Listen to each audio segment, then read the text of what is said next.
ಸ್ನೇಹಿತರೆ, ಇವತ್ತು ಮಾಗಡಿ ಬೇರು ಅಥವಾ ಮಾವಿನಕಾಯಿ ಬೇರು ಅದರಲ್ಲಿ ಚಿತ್ರಾನ್ನ ಮಾಡೋದನ್ನ ಯಾವ ಥರ ಅಂತ ತೋರಿಸ್ಕೊಡ್ತಾ ಇದ್ದೀವಿ. ಅದಕ್ಕೆ ಬೇಕಾಗಿರೋ ಸಾಮಗ್ರಿಗಳು: ಇದು ಮಾಗಡಿ ಬೇರು, ಈರುಳ್ಳಿ, ತೆಂಗಿನಕಾಯಿ, ಹಸಿಮೆಣಸಿನ್ಕಾಯಿ,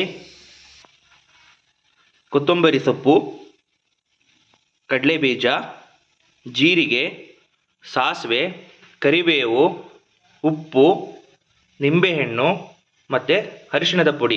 ಇವಾಗ ಮಾಗಡಿ ಬೇರು ಅಥವಾ ಮಾವಿನಕಾಯಿ ಬೇರು ಇದು ರುಚಿಯಲ್ಲಿ ಸೇಮ್ ಮಾವಿನಕಾಯಿ ಥರನೇ ಇರುತ್ತೆ, ನೋಡಲು ಶುಂಠಿ ಥರ ಇರುತ್ತೆ, ತುಂಬ ಚೆನ್ನಾಗಿರುತ್ತೆ ಮತ್ತು ಆರೋಗ್ಯಕ್ಕೆ ತುಂಬ ಒಳ್ಳೆಯದು. ಇದನ್ನು ಯಾವ ಥರ ಮಾಡೋದು ಅಂತ ಈಗ ನಿಮಗೆ ತೋರಿಸ್ಕೊಡ್ತೀವಿ.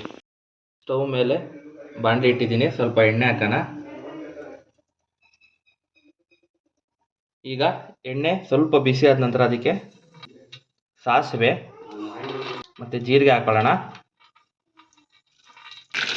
ಕಡಲೆಬೀಜ ಮತ್ತು ಕರಿಬೇವಿನ ಸೊಪ್ಪು ಹಾಕ್ತಾಯಿದ್ದೀನಿ.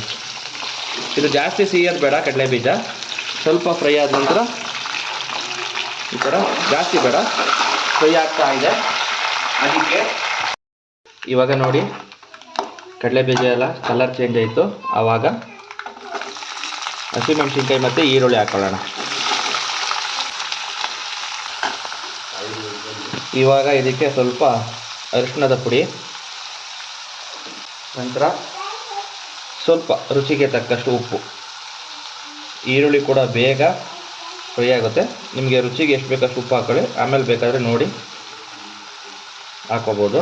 ಈಗ ಉಪ್ಪು ಹಾಕ್ತಾಯಿದ್ದೀನಿ, ಸ್ವಲ್ಪ ಈರುಳ್ಳಿ ಫ್ರೈ ಆಗಲಿ. ಮಾಗಡಿ ಬೇರು ಅಥವಾ ಮಾವಿನಕಾಯಿ ಬೇರು ಅಂತ ಮಾರ್ಕೆಟಲ್ಲಿ ಸಿಗುತ್ತೆ, ಒಂದು ಸಲ ಟ್ರೈ ಮಾಡಿ ನೋಡಿ, ತುಂಬಾ ಚೆನ್ನಾಗಿರುತ್ತೆ. ಇವಾಗ ಈರುಳ್ಳಿ ಸ್ವಲ್ಪ ಫ್ರೈ ಆದ ನಂತರ ಇದೇನು ತುರಿದಿಟ್ಕೊಂಡಿದ್ದೀವಿ ಮಾಗಡಿ ಬೇರನ್ನ ಹಾಕೊಳ್ಳೋಣ. ಇದೊಂದು 2 ನಿಮಿಷ ಫ್ರೈ ಆಗಲಿ. ಚಿತ್ರಾನ್ನಕ್ಕೆ ಹುಳಿ ಇದ್ರೆ ಚಂದ, ಈ ಬೇರಲ್ಲಿ ಹುಳಿ ಅಷ್ಟಿರಲ್ಲ, ಮಾವಿನಕಾಯಿ ಫ್ಲೇವರ್ ಇರುತ್ತೆ, ಅದಕ್ಕೆ ನಾವು ನಿಂಬೆಹಣ್ಣು ಹಾಕ್ತಾಯಿದ್ದೀವಿ. ನಿಂಬೆಹಣ್ಣು ಹಾಕಿದ್ದೀನಿ. ನಿಂಬೆಹಣ್ಣು ಹಾಕಿದ ನಂತರ ನೀಟಾಗೆಲ್ಲ ಮಿಕ್ಸ್ ಮಾಡಿ. ತುಂಬಾ ಸಿಂಪಲ್ಲು, ನಿಮಗೆ ಮಾವಿನಕಾಯಿ ಚಿತ್ರಾನ್ನ ಏನು ರುಚಿ ಕೊಡುತ್ತೆ ಅದಕ್ಕಿಂತನೂ ಚೆನ್ನಾಗಿರುತ್ತೆ. ಇವಾಗ ಇದಕ್ಕೆ ಕೊತ್ತಂಬರಿ ಸೊಪ್ಪು ಹಾಕ್ತಾಯಿದ್ದೀವಿ. ಕೊತ್ತಂಬರಿ ಸೊಪ್ಪು ಹಾಕಿದ ನಂತರ ಇದನ್ನು ಮತ್ತೆ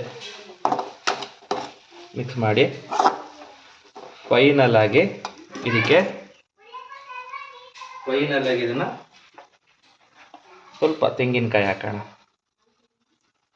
ಎಲ್ಲ ಮಿಕ್ಸ್ ಮಾಡಿ